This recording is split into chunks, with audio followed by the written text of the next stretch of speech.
Life is not easy at all. There's gonna be challenges. You're gonna get beat down. That's the way life is. Have you ever felt like life just knocked the wind out of you? We all face moments where it feels like everything is falling apart and we don't have the strength to stand up again.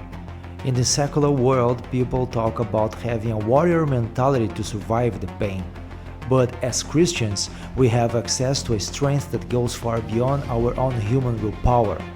We are not just fighting to survive, we are standing in the victory that has already been won for us. Today, we are going to look at how to build a spirit that cannot be broken because it is anchored in Christ. If you are feeling weak, tired, or defeated right now, this message is for you. We are going to explore what it truly means to be a warrior on the cross. Let's dive into the Word and find the power to get back up and keep moving forward. You sort of put a mask on your face and you go home and lay in your bed when no one's looking at you and you don't have to impress anybody and you're yourself. And fear comes in. Maybe you don't know for sure what's going to be happening in the future and it scares you. Just that fear paralyzes you. And I just want to ask you today, do you think you have hope? Welcome back to the channel where we grow together in faith and purpose. Today, we are taking the concept of resilience and look at it through the lens of the gospel. It is time to stop seeing yourself as a victim of your circumstances and start seeing yourself as a child of the Most High God. In the world, resilience is about how much pain you can take. In the kingdom, resilience is about how much you can trust God in the middle of that pain. I want to show you that your scars are not signs of weakness, but proof of God's healing and sustaining power in your life. By the end of this video, you will have the new perspective on your struggles. You will understand that the battle you are facing is actually training you for a greater destiny. Let's look at why Christians are called to be the most resilient people on the face of the earth. Life happens. The unexpected, the uncalled for, the unintentional. We've been damaged emotionally, damaged spiritually. It may be your business. It may be your heart that is broken today. It may be the number in your bank account that is screaming, "You are broke." Let's be honest, life is a battle, and sometimes the hits come from every direction.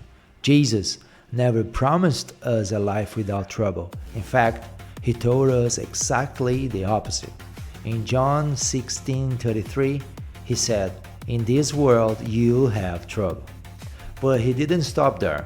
He told us to take heart because he has overcome the world. A warrior mentality starts by accepting that challenges are inevitable, but defeat is optional. We don't need to be shocked when hard times come, because we serve a God who is greater than any problem.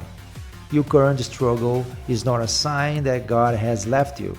It is a sign that you are in a fight worth winning. The world says, "I can do this because I am strong," but the Christian says, "I can do this because He is strong in me." When you realize that the Creator of the universe is on your side, your fear begins to fade. You realize that even if you are knocked down, you are never knocked out. At some point, everything's going to go south on you. Everything's going to go south, and you're going to say, "This is it. This is how I end." Now, you can either accept that, or you can get to work. That's all it is. You just begin. You do the math. You solve one problem, then you solve the next one. And it doesn't matter how you get knocked down in life, because that's going to happen. All that matters is that you got to get up. You have to get up. The biggest mistake we make is trying to be a warrior using our own energy. Human willpower is like a battery. It eventually runs out and needs to be recharged. But the strength that comes from the Holy Spirit is like an overflowing fountain that never runs dry. Nehemiah 8:10 tells us that the joy of the Lord is our strength. This means our resilience isn't based on how we feel or how well things are going. It is based on the unchanging nature of God and the joy of knowing we belong to Him forever. When you feel like you can take another step, that is exactly where God's power starts to shine. Paul said that when he was weak, then he was strong. True resilience is admitting you can't do it alone and letting God take the lead in your battle. Whatever experience you're having right now, it has not come to stay. It has come to pass. Sometimes you have to just back up and go within yourself and pray and meditate and recharge your batteries. Go away, clear your head, and then come back and look at it from a different vantage point. Don't operate while you are under the spell or the effect of what's going on. Don't allow your emotions to control you. We are emotional, but you want to begin to discipline your emotion. If you don't discipline and contain your emotions, they will use you. You don't have to force yourself or motivate yourself to think negatively, to be depressed, to beat yourself up over the head, to feel loaded with guilt. You don't have to make any effort to do that. Your mind is on automatic. It will do that by itself. Think about young David facing the giant Goliath. He didn't have the best armor, the best sword, or the most experience. What he had was a God-centered warrior mentality that allowed him to see a giant as a target rather than a threat. David told Goliath, "You come against me with sword and spear, but I come against you in the name of the Lord."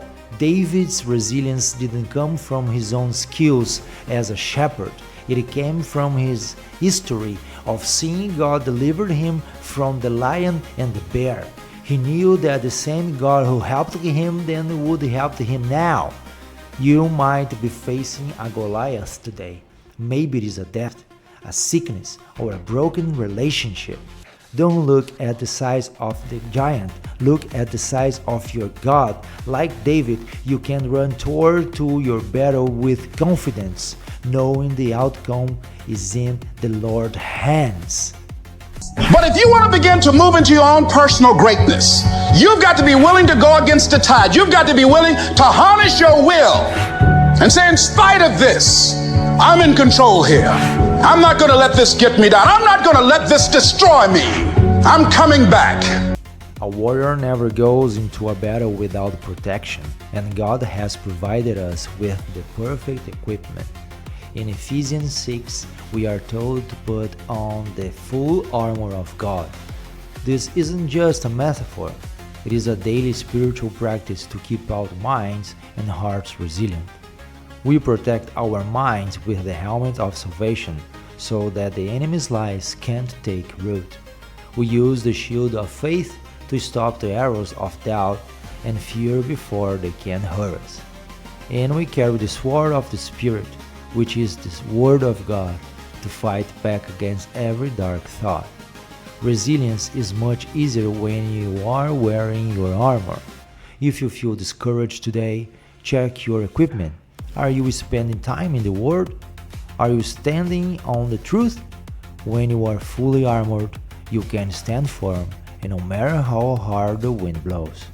I need you to look at that sickness that's going on in your life right now, whatever it is. I want you to say, I can beat it. I can beat it. I will beat it. I must. I got a family to live for. I ain't through yet. My life ain't over yet. There's some things in life you don't need no degree for. You don't need no money for it. You don't need no support for it. There's some things in life you just gonna get through when you tell yourself, I'm gonna get through this. If the armor of God is our equipment, then prayer is our communication line with headquarters. A resilient warrior stays in constant contact with the King. Prayer is not just asking for things, it is breathing in the peace of God so you can survive the heat of the battle. Philippians 4 tells us to bring everything to God in prayer, and in return, His peace will guard our hearts and our minds. This peace is a supernatural guard that keeps us calm when everyone else panicking. It allows us to stay focused on the mission instead of the noise. Don't let your struggle drive you away from God. Let it drive you closer to Him. When you pray, you are reminding yourself that you are not alone. You are inviting the commander of heaven's armies to step into your situation and fight for you. Nothing can stop you. The only thing that can stop you is you. You ask the part, what do you want? Man, I want to be diamond. Tell me something I don't know. Everybody wants it. But the raw reality of it is, everybody don't get it. And the crazy thing is, if you want it, you can get it. It's not like somebody is stopping you, holding a gun to your head and telling you you can't get it. It's a matter of will. It's a matter of hard work. It's a matter of sacrifice. It's a matter of dedication. It's a matter of commitment. In the secular motivational video, they talk about using pain as fuel. In the Christian life, we believe that God never wastes our pain. He uses it to produce something beautiful. James 4 says that the testing of our faith produces perseverance and makes us complete. Think of yourself like gold being purified in a fire. The heat is uncomfortable, but it is necessary to remove the impurities and make the gold shine. Your current trial is not meant to destroy you, it is meant to refine you into the person God called you to be. Resilience is easier when you know your pain has a purpose. God is using this season to build muscles in your spirit that you need for the next level of your life. Trust the process and trust the one who is holding you in the middle of the fire. Difference is not the genetic code, the potential. It's a guy that's willing to get knocked down, finally tell someone fortune, stand back up. The perseverance to see it through, the never say die attitude. The ultimate reason for our resilience is the hope we have for the future. We know that his life is just a small part of his much bigger story. Romans 8:18 says that our current suffering are not even worth comparing with the glory that will be revealed us. We are warriors who already know who the war ends. Jesus has already won. Because he rose from the grave, we know that there is no obstacle too big and no valley too dark. Death has lost its sting and fear has lost its power over our lives. Keep your eyes on the prize. The finish line is coming, and a crown of glory is waiting for those who remain faithful. When you fight with eternity in mind, you will gain level of resilience that the world simply cannot understand. Keep your eyes on the prize, the finish line is coming, and a crown of glory is waiting for those who remain faithful. When you fight with eternity in mind, you gain a level of resilience that the world simply cannot understand. We know the battle ahead. We know the journey ahead is going to get tough. We know we're going to face obstacles. We know it's going to be some discomfort. We know they're going to try to break us. We know they're coming for us. We know that's going to happen already. So let's make up in our minds before the battle that we're going to be victorious. So, my brother and sister, I have one question for you. Are you ready to get back up? It doesn't matter how many times you have fallen. What matters is that you rise against the power of the Christ. You are a warrior, not because of who you are, but because of whose you are. I want you to make a decision today to stop listening to the voice of defeat. You start speaking the promises of God over your life and your family. Take that first step of faith, put on your armor, and watch how God begins to move on your behalf. If this message spoke to your heart, please hit the like button and subscribe for more content to strengthen your walk with God. Share this video with someone who is going through a hard time right now. Let's spread the hope of Christ to every corner of the world. Don't cry to give up, cry to keep going. Don't cry to quit. You already in pain, you already hurt. Get a reward from it. At the end of pain is success. You're not gonna die because you're feeling a little pain. You tell yourself, I won't give up. When that depression hits you, come out of nowhere, you tell yourself, I won't give up.